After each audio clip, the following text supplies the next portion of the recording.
ထွမြောက်ကျမ်းခန်းကြီး15အငယ်1မှ30ထိုအခါမောရှေနှင့်ဣသရေလအမျိုးသားတို့သည်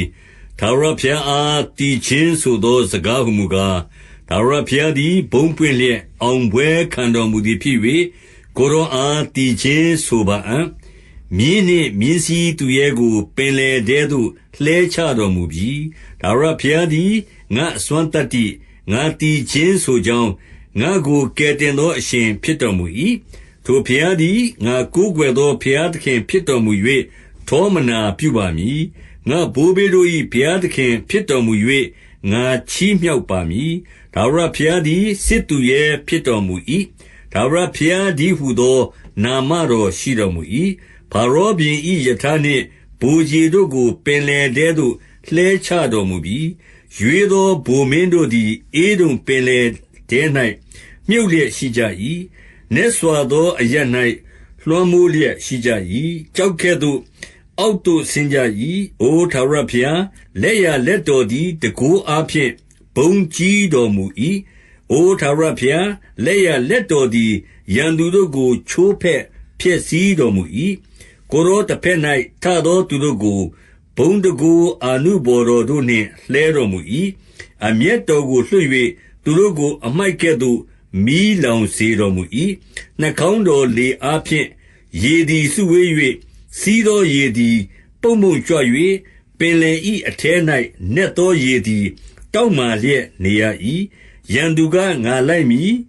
သူတို့ကိုမှီလိမ့်မည်လူယူသောဥစ္စာကိုဝေ၍သူတို့၌ငါချင်ရဲပြေလိမ့်မည်ဓာကိုအိမ်မှထုတ်၍သူတို့ကိုငါလက်နှင့်ဖျက်ဆီးမည်ဟုဆိုသည်ကိုယ်တော်သည်လေကိုမှုတ်တော်မူသဖြင့်ပင်လယ်သည်သူတို့ကိုလွှမ်းမိုး၍သူတို့သည်အားကြီးသောရေထဲမှခဲကဲ့သို့ဆင်းကြလေ၏အငယ်7မှ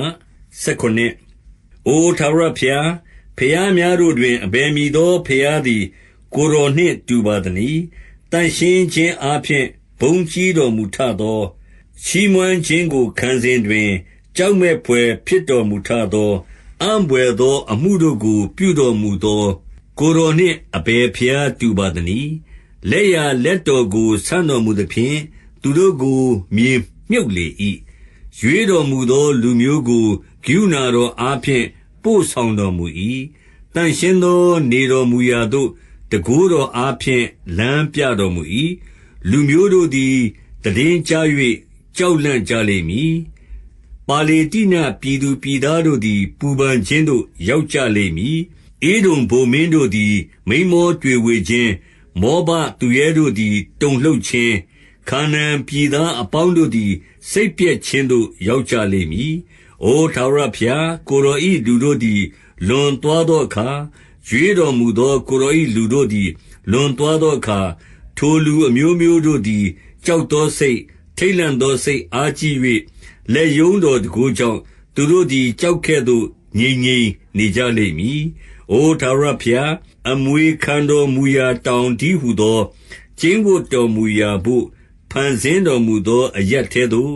ကိုယ်တော်၏လူတို့ကိုသွင်းတော်မူလိမ့်မည်။အိုထာဝရဘုရားလက်တော်နှင့်တည်တော်မူသောတန်ရှင်းရာဌာနတော်၌နေရာချတော်မူလိမ့်မည်။အငယ်18မှ21ထာဝရဘုရားသည်ကာလအစဉ်အမြဲစိုးစံတော်မူစေတည်းဟုတည်ခြင်းဆိုကြလေ၏အကြောင်းမူကားဖာရောဘုရင်၏မြင်းများယထာများမြင်းစည်းသူရဲများတို့သည်ပင်လယ်ထဲသို့ဝင်၍ထာဝရဘုရားသည်သူတို့အပေါ်မှာပင်လယ်ရေကိုလွှမ်းမိုးစေတော်မူ၏ဣသရေလအမျိုးသားတို့မူကားပင်လယ်အလယ်၌မြေပေါ်မှာရှောက်သွားကြ၏အာရုန်၏အမဖြစ်သောပရောဖက်မမိရအန်သည်ပတ်တာကိုကန်၍မိမအပေါင်းတို့သည်ပတ်တာတီးလျက်ကလျက်လိုက်သွားကြ၏မိရအန်ကလည်းထာဝရဘုရားသည်ဘုန်းပွင့်လျက်အောင်ပွဲကိုခံတော်မူသည်ဖြစ်၍ကိုရောအားတည်ခြင်းဆိုကြလော့မြင်းနှင့်မြင်းစည်းသူရဲကို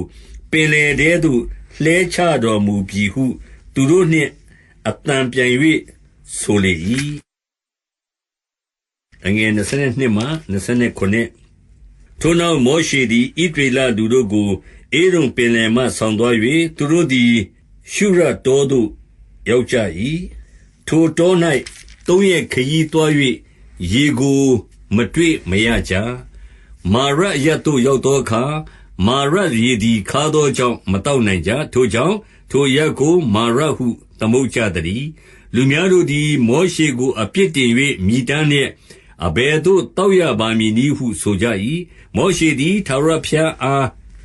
အော်ဟစ်၍ထာဝရဘုရားသည်သစ်ပင်တပင်ကိုပြတော်မူ၏။ထိုပင်ကိုရေထဲသို့ချပြီးလျှင်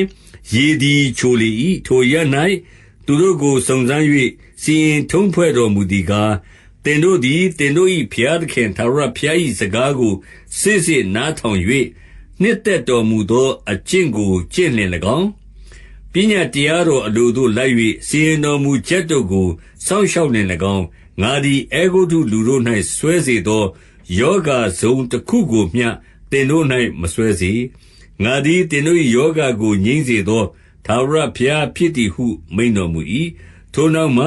ရေတွင်12တွင်စွန်ပလွံပင်80နှင့်ပြည့်စုံရာအေးလိန်ရွာသို့ရောက်၍ထိုအရပ်တွင်ရေရှိရာအနားမှတပ်ချကြ၏